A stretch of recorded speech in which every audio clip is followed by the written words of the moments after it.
মাত্র 10 টাকা দিয়ে আজকে আমি ফুলকো ফুলকো পরোটা রেসিপি বানাচ্ছি মাত্র 10 টাকা সুজি দিয়ে। চলুন আমি কীভাবে বানালাম মেন কোর্সে যাওয়া। আসসালামু আলাইকুম বন্ধুরা, কেমন আছেন? আশা করি ভালো আছেন। পিঙ্কি কিচেনে সবাইকে স্বাগত। আজকে আমি বানাবো মাত্র 10 টাকার একটা সুজি দিয়ে পরোটা রেসিপি বানাবো। আজকে রাতে নিয়ে চলে এসেছি, শীতে ঠান্ডা ঠান্ডা রাতে গরম গরম পরোটা রেসিপি নিয়ে চলে এসেছি। আজকে আমি আটা ময়দা ছাড়াই কিন্তু এই পরোটাটা বানাবো, শুধু সুজি। 10 টাকা সুজি দিয়ে আমি কিন্তু পরোটা রেসিপিটা বানাবো।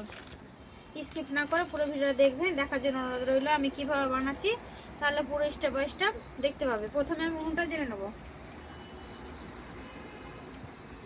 উনুনটা জেলে নিয়েছি, কড়াটা বসিয়ে দিলাম। কড়াটা গরম হয়ে গেছে, পরিমাণ মতো পানি দেবো। আমার যতটা সুজি সেই পরিমাণ মতো আমি পানিটা দেবো। এতটা পানি দিলেই আমার হয়ে যাবে সুজিটা। আপনারা কিন্তু সুজির অনুযায়ী পানিটা দেবেন। আর এই সুজির পরোটা খেতে খুবই ভালো লাগে, নরম তুলতুলে হয়। হালকা গরম হয়ে গেছে, দেবো পরিমাণ মতো নুন, একেবারে অল্প পরিমাণে। আর স্বাদ ব্যালেন্সটা রাখার জন্য দেবো অল্প চিনি। এটা কিন্তু চিনিটা মিষ্টি হবে না, শুধু ব্যালেন্স রাখার জন্য। অল্প দেবো সাদা তেল। পানিটা ফুটে উঠলে আমি পানিটাতে কিন্তু সুজিটা দেবো। পানিটা একটু গরম হয়ে যায় ভালো করে। হালকা ফুটতে লেগেছে, একসাথে আমি সুজিটা দেবো না, হালকা হালকা করে অল্প অল্প করে দিয়ে নেড়ে দেবো। সুজিটা কিন্তু একসাথে দেওয়া যাবে না, এরকম কয়েকদিন থেকে দিতে হবে, একদিন থেকে নাড়তে হবে। এটা অনবরত নাড়তে হবে, নাড়া কিন্তু থামিয়ে দিলে হবে না। অনবরত নেড়ে নেড়ে একটা ডো তৈরি করে নিতে হবে পরোটার জন্য।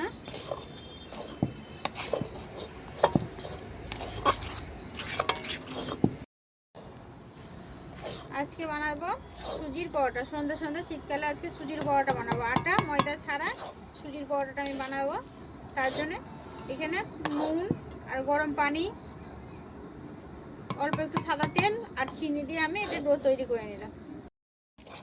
ডোটা আমার তৈরি হয়ে গেছে, দেখো কড়া থেকে একেবারে ছেড়ে যাচ্ছে। এই যে ডোটা কিন্তু আমার রেডি হয়ে গেছে, নামিয়ে নেবো।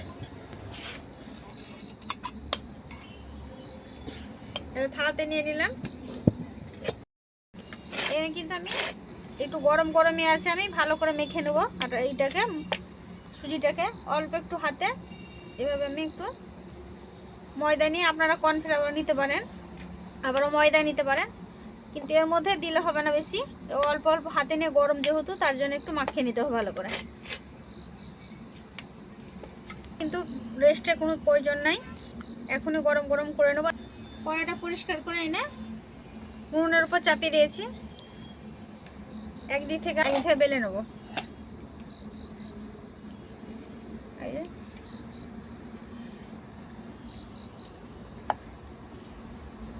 এটা কিন্তু কাঁদাগুলো ফেটে যাবে, কিন্তু কোনো অসুবিধা নাই, আপনারা একটা শেপ দিয়ে নিতে পারেন। এখানে এগুলো কিন্তু কাঁদা করে দেখে আমি একটা শেপ দিয়ে নিয়েছি। টিফিন বাটি নিয়েছি, শেপ দিয়ে নেবো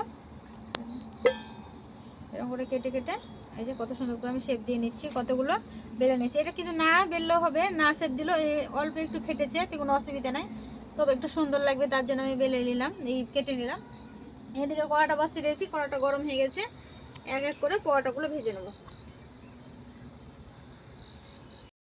এক পিঠটা আমার ভাজা হয়ে গেছে। এই যে আগে শুকনো করে ভেজে নিলাম শুকনো কড়াইতে। এই যে এই পিঠ পিঠ একটু ভেজে নেব।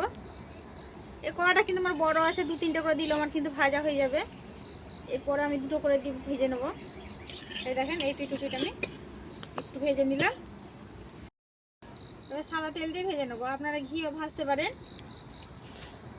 যেহেতু পরোটা সাদা তেল দিয়ে ভালো লাগবে। এই সাদা তেল দিয়ে পিঠে পিঠ লাল করে ভেজে নেব। আর এই সুজির পরোটাগুলো এত সুন্দর ফুলে না, কি সুন্দর ফুলকো ফুলকো হয় দেখেন। আর একদিন ছেড়ে 4 দিন পরে আপনি খান, তবুও এখন শীতকাল, নরমও থাকবে, আবার কিছু হবে না, একেবারে নরম তুলে থাকবে। দেখেন আমার কত সুন্দর লুচিটা হয়ে গেছে এই পরোটাটা।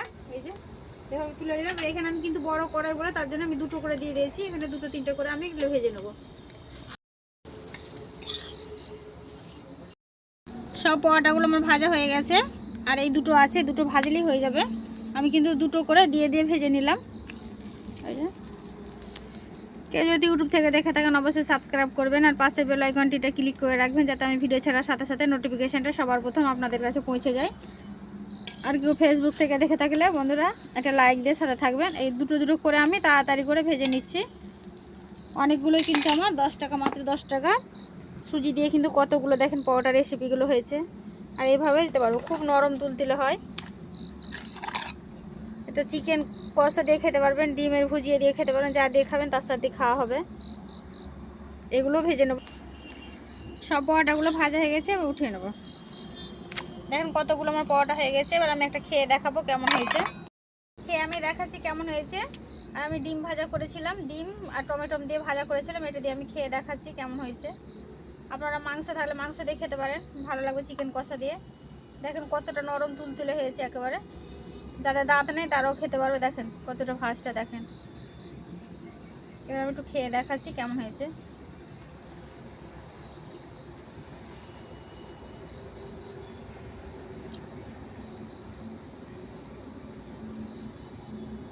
দারুণ স্বাদের হয়েছে কিন্তু, এভাবে হলো একবার হলো সুজির পরোটা খেয়ে দেখবেন, দারুণ খুব সুন্দর হয়। আর পুরো রেসিপিটা আমার দেখলেন, যদি ভালো লাগে অবশ্যই লাইক কমেন্ট শেয়ার করবেন, সাবস্ক্রাইব করে পাশে থাকবেন। সুস্থ থাকবেন, সাবধানে থাকবেন। আবারও পরবর্তী অন্য কোনো রেসিপি নিয়ে আপনাদের সাথে হাজির হবো। পুরো রেসিপি দেখার জন্য ধন্যবাদ।